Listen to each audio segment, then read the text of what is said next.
Hello bachcho, how are you? Myself Talar Vikas, the finest and easiest way to learn the concept of physics. In our previous lecture, we discussed about the condition for maxima and condition for minima in interference pattern. बच्चों हमने हमारे previous lecture में interference जो कि एक optical phenomena है उसमें कब मैक्सिमा फॉर्म होगी दैट मीन्स ब्राइट फ्रिंज बनेगी, कब minima that means dark fringe बनेगी और कब सेंट्रल ब्राइट फ्रिंज बनेगी, उसकी विड्थ क्या होगी, दो consecutive bright and to consecutive dark fringes के बीच का डिस्टेंस क्या होता है, वो सभी बातें हमने हमारे प्रीवियस लेक्चर में की थी। बच्चों आज हम एक नया टॉपिक डिस्कस करने जा रहे हैं, उसका नाम है सिंगल स्लिट डिफ्रैक्शन। वैसे तो बच्चों हमने डिफ्रैक्शन फिनोमिना क्या होता है, डिफ्रैक्शन हमें कब मिलता है, वो सभी बातें हमने की थी। आज कब सेंट्रल मैक्सिमा फॉर्म होगा ड्यू टू डिफ्रैक्शन, कब हमें ब्राइट फ्रिंज मिलेगी, कब हमें डार्क फ्रिंज मिलेगी, वो सभी बातें आज हम इस लेक्चर में करने वाले हैं। तो बने रहे मेरे साथ। Single slit diffraction. तो बच्चों हमने हमारे प्रीवियस लेक्चर में डिफ्रैक्शन की बात की थी, तो हमने डिफ्रैक्शन को कुछ ऐसे डिफाइन किया था, when the light wave strike on an opaque object or we can say narrow slit, it slightly bends from its actual part and enter into shadow region. This optical phenomena is known as diffraction of light.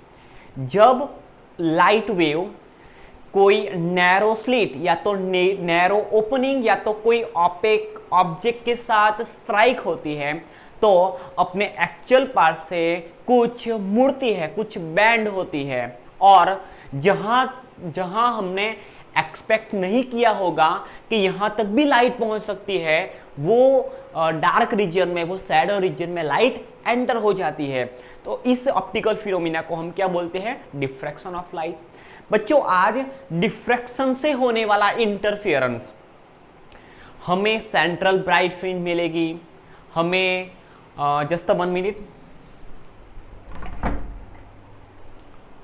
हमें bright fringe मिलेगी, हमें dark fringe मिलेगी। तो बच्चों हमें पता है कि हमें डार्क फ्रिंज, हमें ब्राइट फ्रिंज इसलिए मिलती है क्योंकि टू लाइट वेव्स एक दूसरे के साथ इंटरफेयर करते हैं और इंटरफेरेंस की वजह से हमें ब्राइट और डार्क फ्रिंज मिलती है।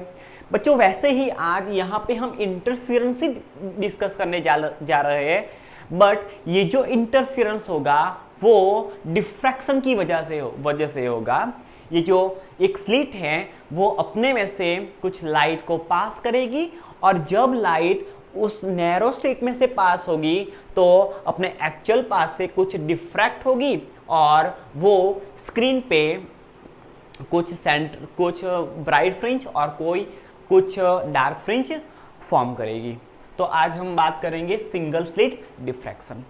हमने जब यंग्स डबल स्लिट एक्सपेरिमेंट देखा था तब हमने 2 स्लिट्स का यूज किया था।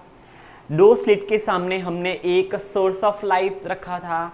वो सोर्स ऑफ लाइट में से आने वाली जो लाइट थी वो लाइट वेव 2 स्लिट से पास होती थी, और अगर 2 स्लिट्स में से पास होने वाली लाइट वेव जब स्क्रीन पे कोई पॉइंट पे इंटरफेयर करती है, कोई पॉइंट पे स्ट्राइक करती है, तब अगर दोनों लाइट वेव के बीच का जो पाथ डिफरेंट है वो अगर n लैम्बडा को फॉलो करता है, that means if the path different between 2 light waves meet at any arbitrary point on screen, then the bright fringe we can obtain bright fringe. This is a condition for constructive interference. जब 2 light waves, दोनों slit में से निकलने वाली 2 light wave के बीच का अगर path different n lambda जितना हुआ, where n start from 1 to 1 and up to infinite, then the constructive interference can be obtained or can be observed. But अगर दो स्लिट में से निकलने वाली लाइट वेव के बीच का पाथ डिफरेंट अगर 2n-1 लैम्बडा बाई 2 और we can say n plus half lambda को फॉलो करता है, where n start from 1 2 3 up to infinite, तब हमें डिस्ट्रक्टिव इंटरफेरेंस मिलेगा और हमें जो ब्राइट फ्रिंज मिलेगी हमें जो फ्रिंज मिलेगी वो फ्रिंज कैसी होगी बच्चों? डार्क फ्रिंज मिलेगी। ओके, तो बच्चों आज हम यहाँ पे जो प्रैक्टिकल थियरी डिस्कस करने जा रहे हैं उसमें यहाँ पे हमारे पास एक ही स्लिट है।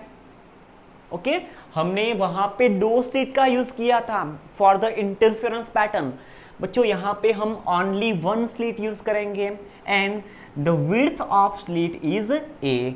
हमने जब Young's double slit experiment discuss किया था तब दो स्लिट के बीच का डिस्टेंस हमने स्मॉल डी से डिनोट किया था। यहाँ पे बच्चों उसमें दो स्लिट के बीच का डिस्टेंस था, distance between two slits is denoted by small D. यहाँ पे डिस्टेंस बिटवीन टू स्लिट नहीं है बच्चों, यहाँ पे क्या है? Width of slit. स्लिट जो हमने एक सिंगल स्लिट यूज की है उसकी विड्थ क्या है? स्मॉल ए जितनी है। तो यहाँ पे हम लिख सकते हैं width of slit is small a. अब बच्चों ध्यान से सुनना मेरी बात, यहाँ पे हमने एक सोर्स ऑफ लाइट रखा है, पॉइंट लाइक सोर्स रखा है जिसमें से लाइट एमिट हो रही है।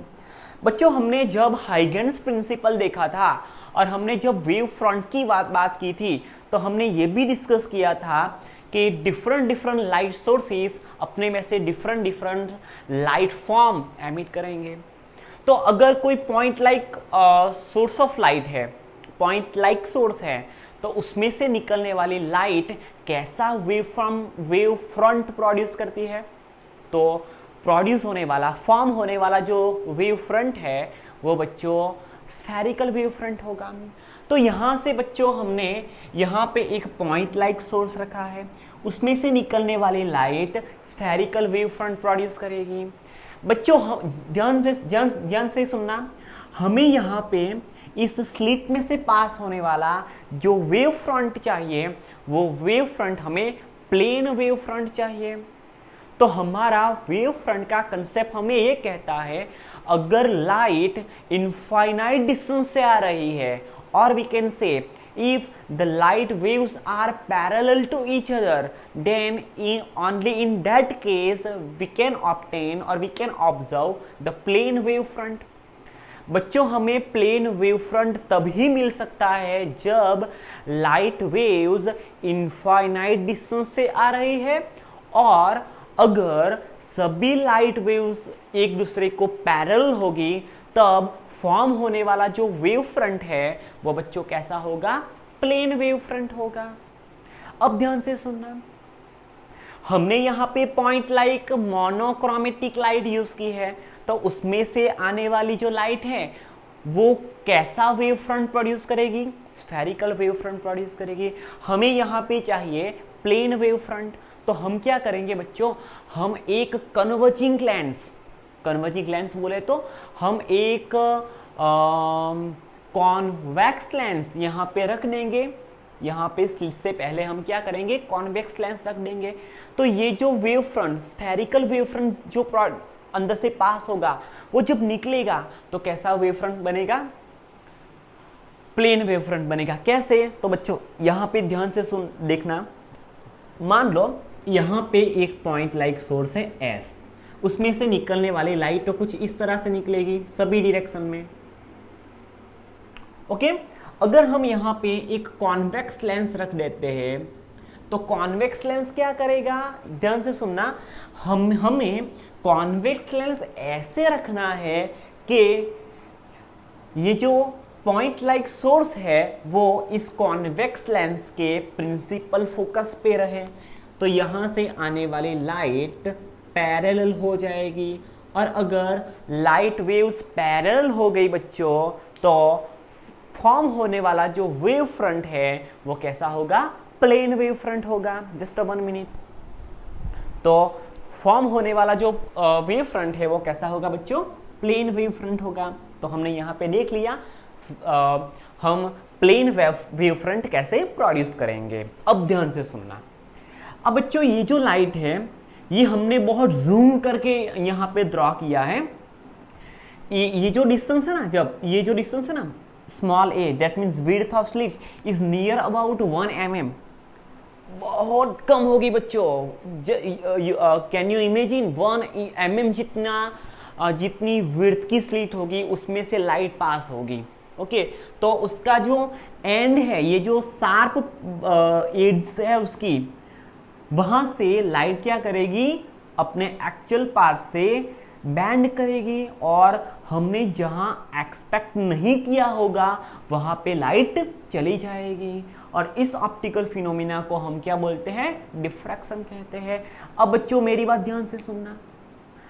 अगर लाइट, दैट मीन्स अगर प्लेन वेव फ्रंट यहाँ पे एंटर होता है बिटवीन द स्लिट, और ये जो स्लिट है उसके साथ क्या होता है, स्ट्राइक होता है। तो बच्चों हमने हाइगेन्स प्रिंसिपल देखा था, उसमें हमने हाइगेन्स प्रिंसिपल में ऐसा देखा था, each and every points on a wave front is serves as secondary serves as source of secondary disturbance।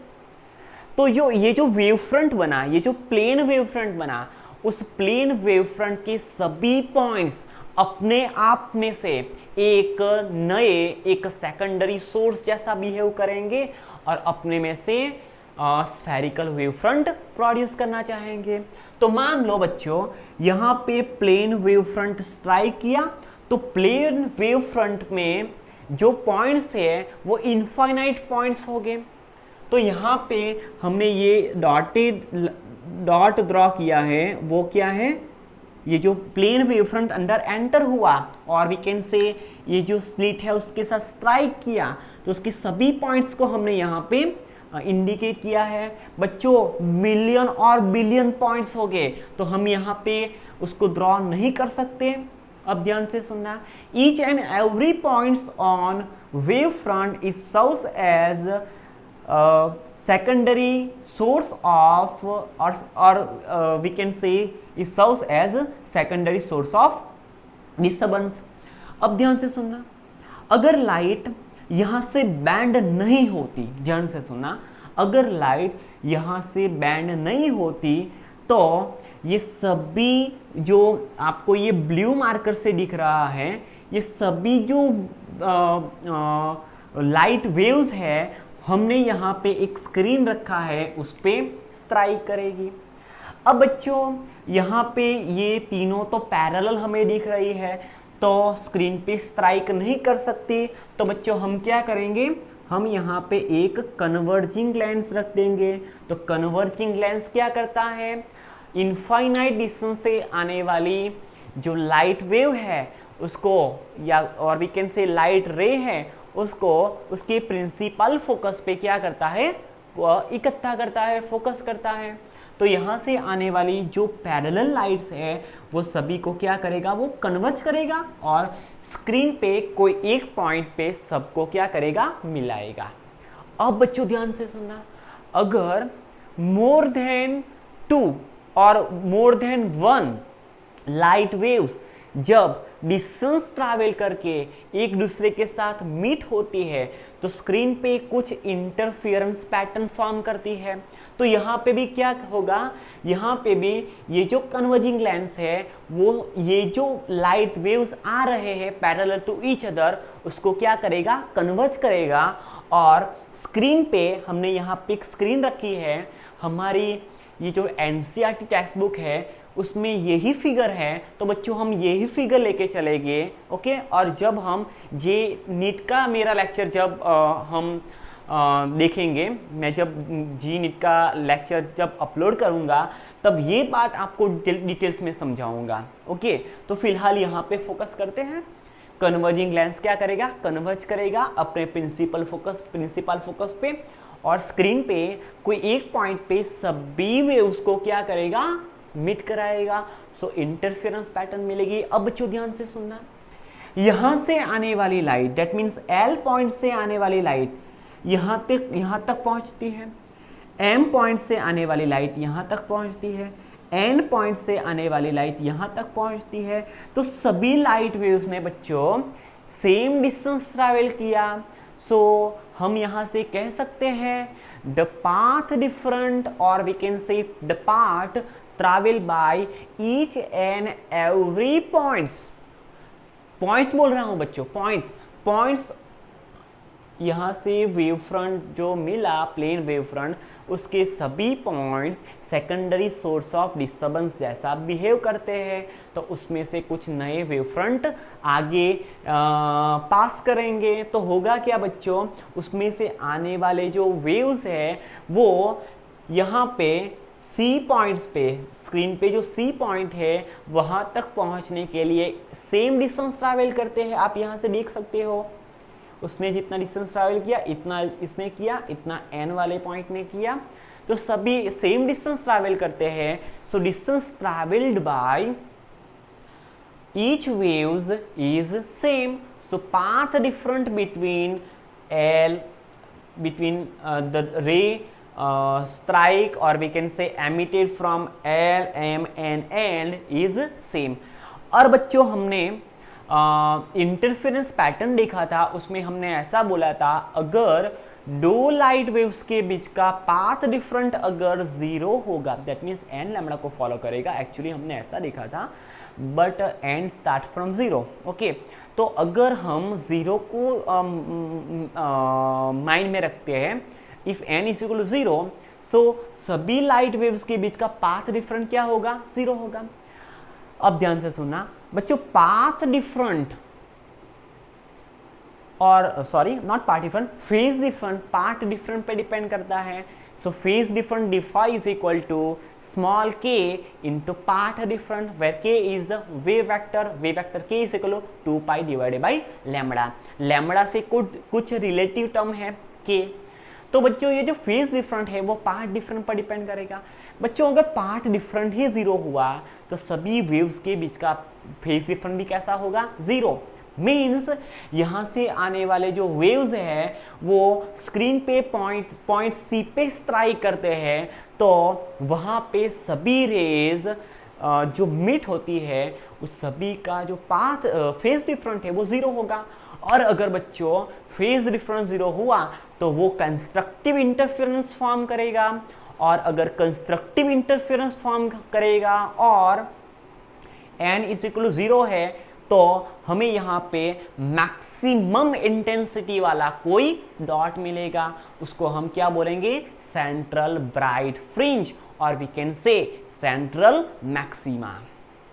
Okay, चलो ये बात हो गई सेंट्रल मैक्सिमा की। अब बच्चों क्वेश्चन ये है कि सेंट्रल मैक्सिमा हमने हमारे प्रीवियस लेक्चर में भी देखा था, डिफ्रैक्शन पैटर्न में हमें जो सेंट्रल मैक्सिमा मिलता है वो सबसे वाइड और सबसे ब्राइट फ्रिंज होती है। तो बच्चों उसकी विड्थ क्या होगी, वो वो कहाँ तक फैला होगा, उसकी भी हम बात करेंगे। उससे पहले हम ये जो लिखा है वो थोड़ा समझ लेते हैं। हमारे पास क्या है, a parallel beam of light falling normally. अब ध्यान से सुनना, नॉर्मली फॉल होता है ये स्लिट के साथ perpendicularly, that means normally fall करती है on slit Ln of width small a. The diffracted light goes on meet a screen. The midpoint of a slit is small m. यहाँ से निकलने वाली जो सभी लाइट्स है वो स्क्रीन पे पॉइंट सी पे क्या करेंगी, मीट करेगी, और हमें वहां पे सेंट्रल ब्राइट फ्रिंज मिलेगी। अब बच्चों ध्यान में रखना, हम अब ध्यान से सुनना, ध्यान से, if we consider one arbitrary point on screen that is point P। अब अगर हम पॉइंट P की बात करें, कोई आर्बिट्ररी पॉइंट है वो पॉइंट P की बात करें, तो बच्चों यहां से आप देख सकते हो L पॉइंट से निकलने वाली जो लाइट वेव है वो स्क्रीन तक पहुंचती है।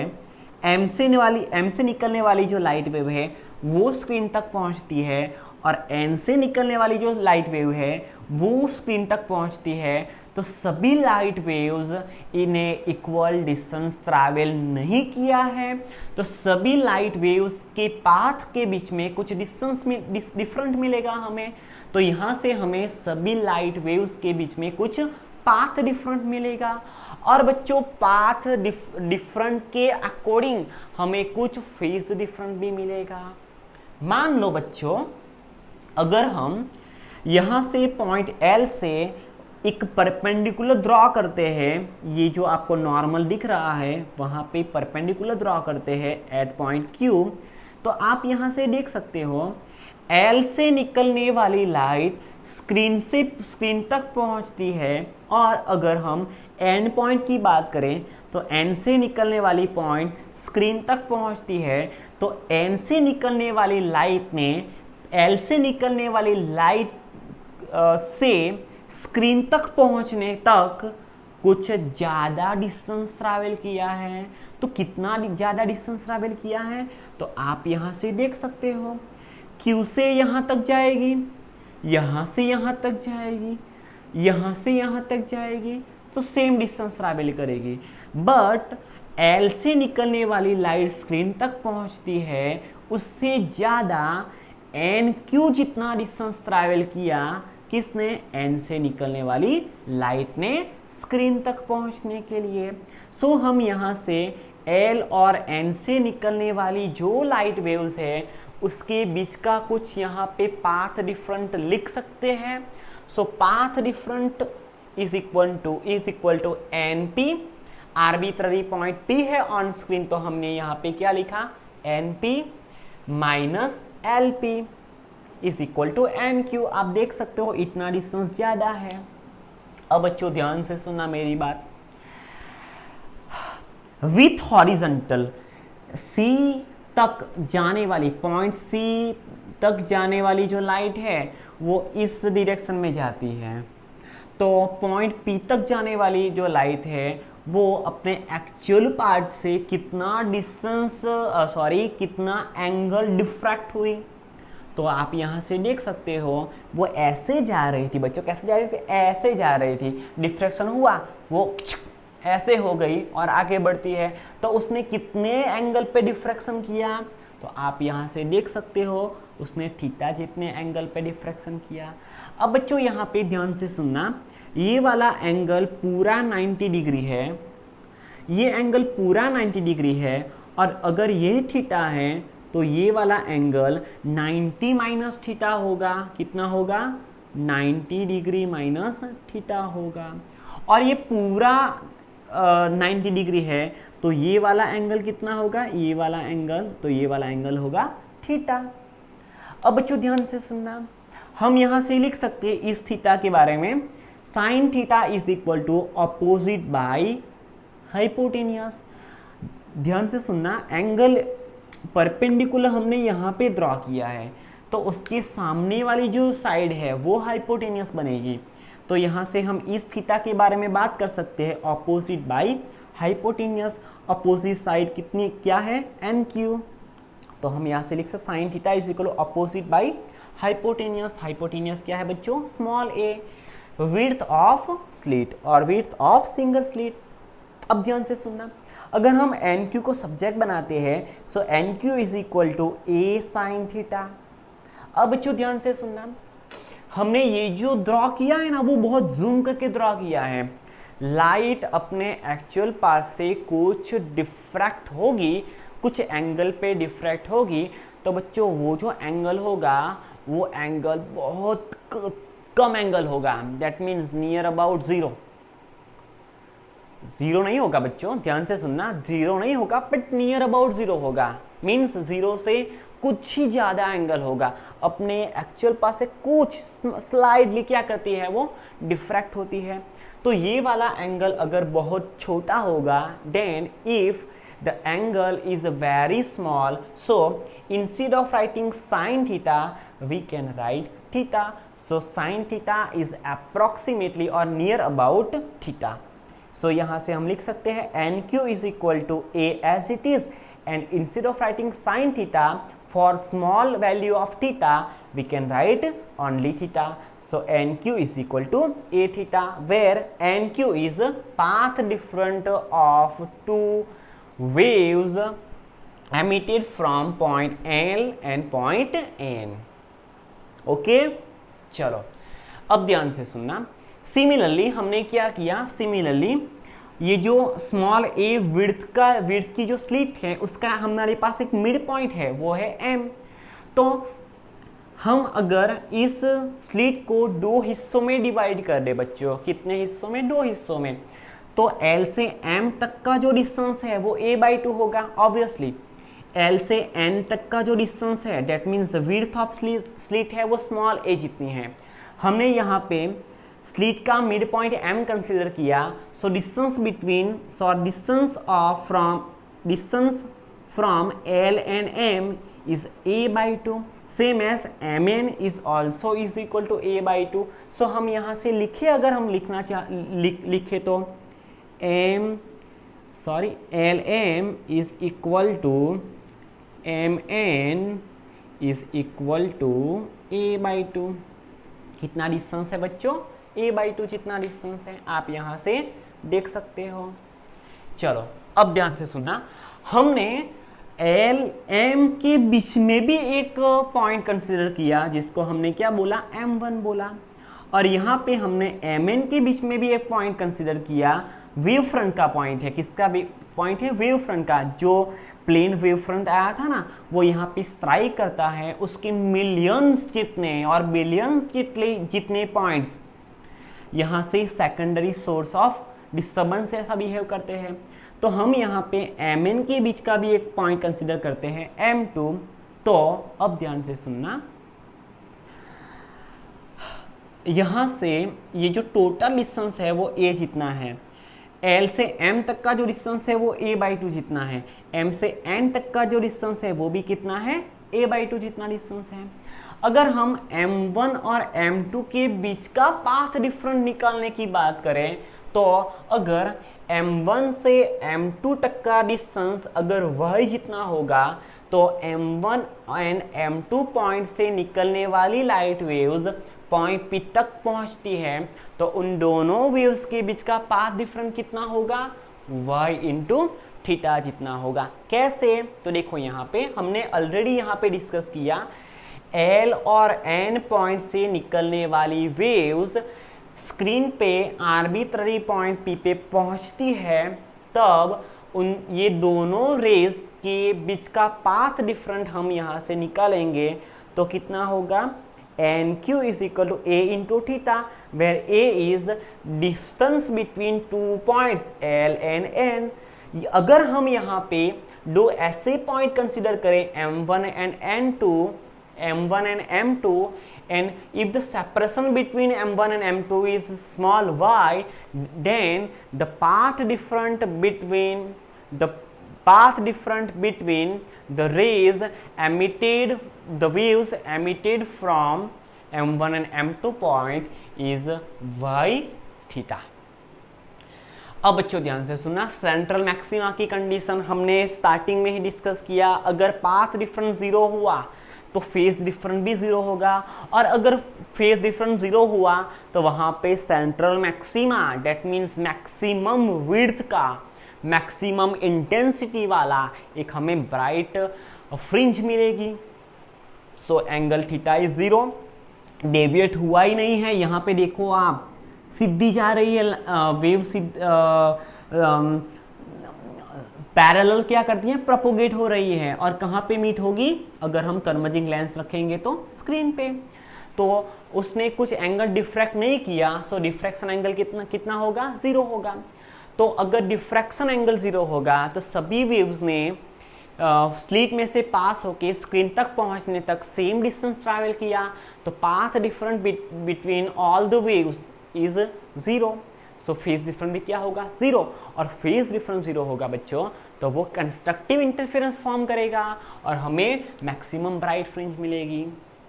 ओके चलो अब ध्यान से सुनना, ये जो सेंट्रल ब्राइट फ्रिंज है वो कहाँ तक फैली हुई होती है. तो हमने हमारे प्रीवियस लेक्चर में बात की थी, अगर हमें डिफ्रैक्शन पैटर्न में सबसे बीच में सेंट्रल ब्राइट फ्रिंज मिलता है तो उसके बगल में on आइडर side of N central maxima हमें फर्स्ट डार्क फ्रिंज मिलती है।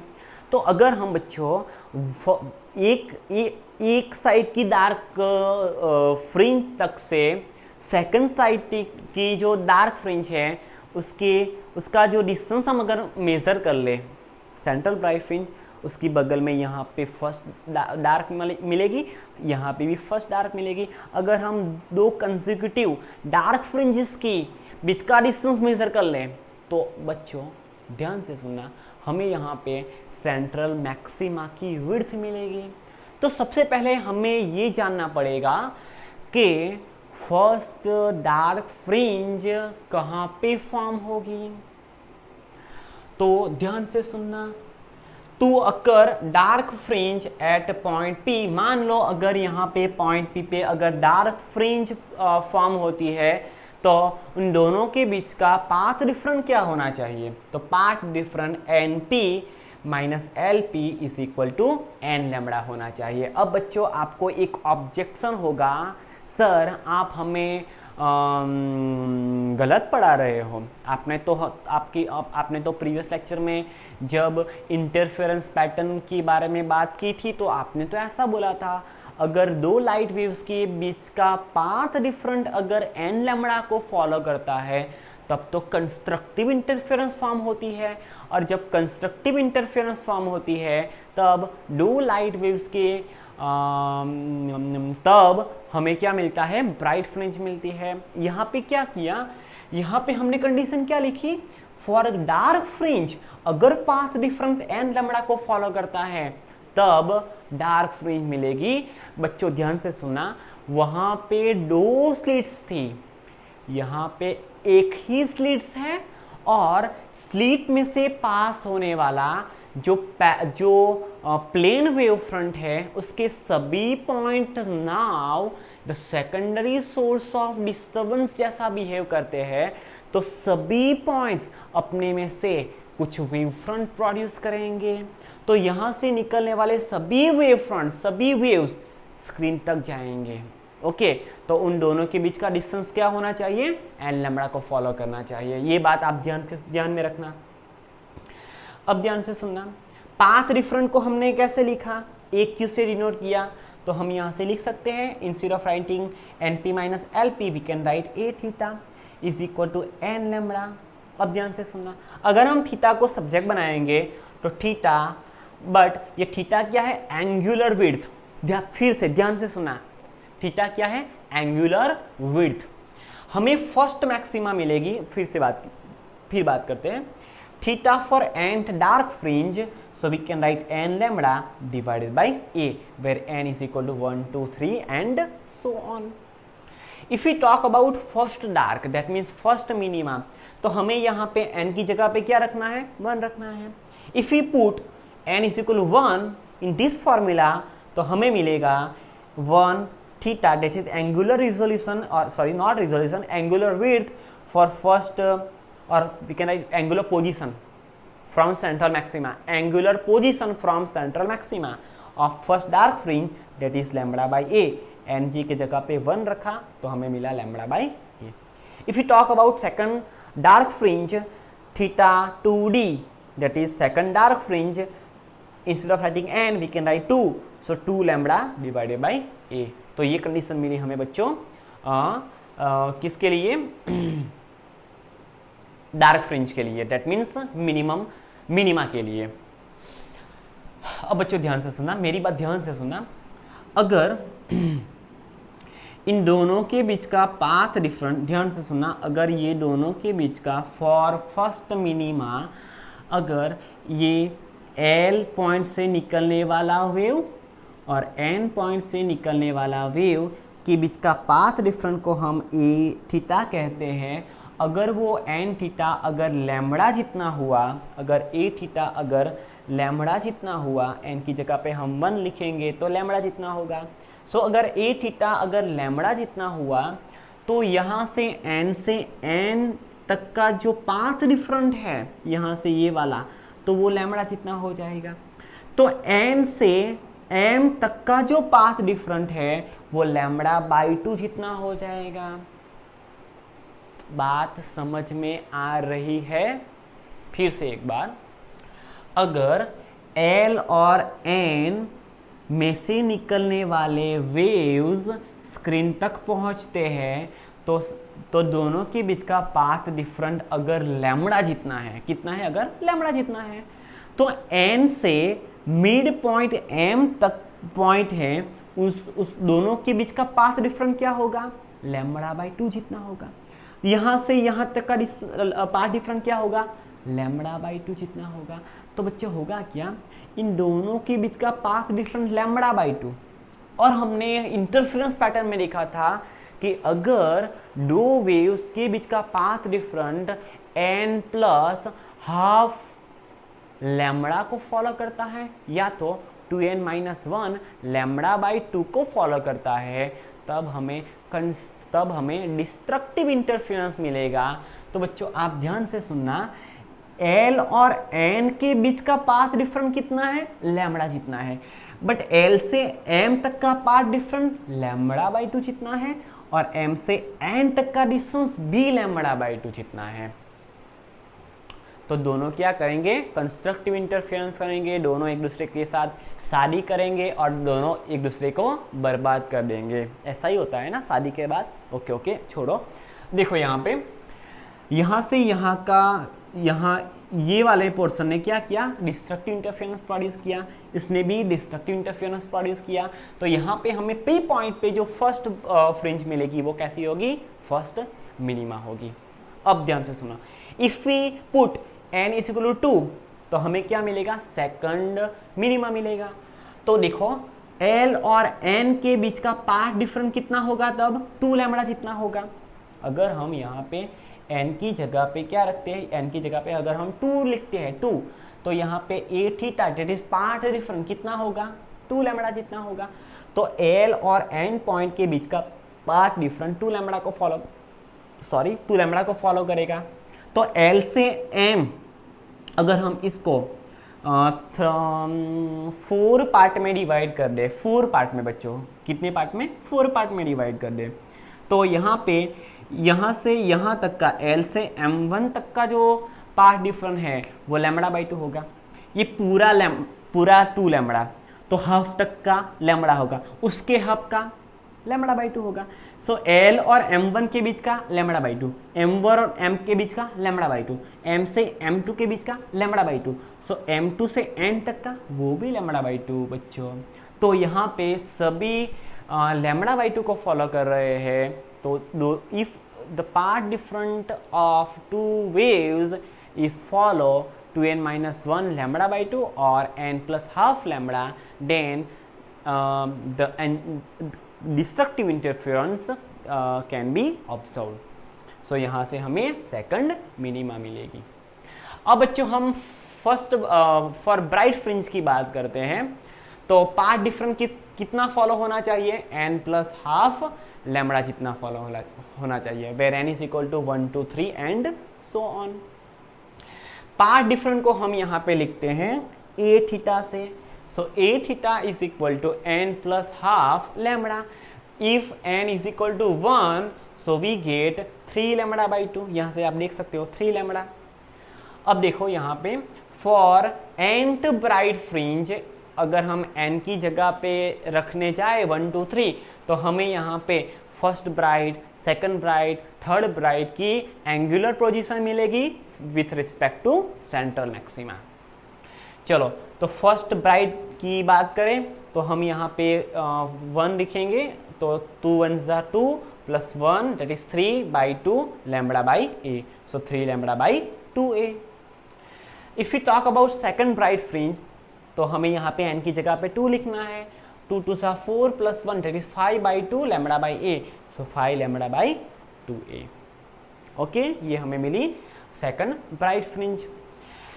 अब बच्चों बात ध्यान से सुनना, मोस्ट आईएमपी नोट यहाँ पे noteworthy point, intensity of secondary maxima, secondary maxima means first bright fringe, second bright fringe, वो सभी ब्राइट फ्रिंज की जो इंटेंसिटी है वो in compare to central bright fringe बहुत कम होगी, और उसकी विड्थ भी in compare to central bright fringe बहुत कम होगी। और अब ध्यान से सुनना, intensity becoming weaker away from the central bright fringe, अगर हम सेंट्रल ब्राइट फ्रिंज से अवे होते जाए तो ये जो ब्राइट फ्रिंज फॉर्म होगी उसकी इंटेंसिटी भी डिक्रीज होगी, और अगर हम बहुत अवे चले जाए तो इंटेंसिटी डिक्रीज होके ज़ीरो हो जाएगी, बिकॉज यहाँ से डिफ्रेक्ट होने वाली लाइट तो इन्फाइनाइट तक तो जाएंगे नहीं, कुछ ही एंगल पे डिफ्रैक्ट होगी, तो उसके बाद का जो रीजन है वहां लाइट नहीं पहुंच सकती, वो तो कैसा रीजन होगा बच्चों, शैडो रीजन होगा, तो वहां पे तो कोई फ्रिंज फॉर्म होगी ही नहीं, और अगर कोई फ्रिंज ही नहीं फॉर्म होगी तो वो पोर्शन कैसा मिलेगा हमें, डार्क मिलेगा, दैट इज शैडो रीजन मिलेगा। ओके बच्चों, see you in next lecture, thank you.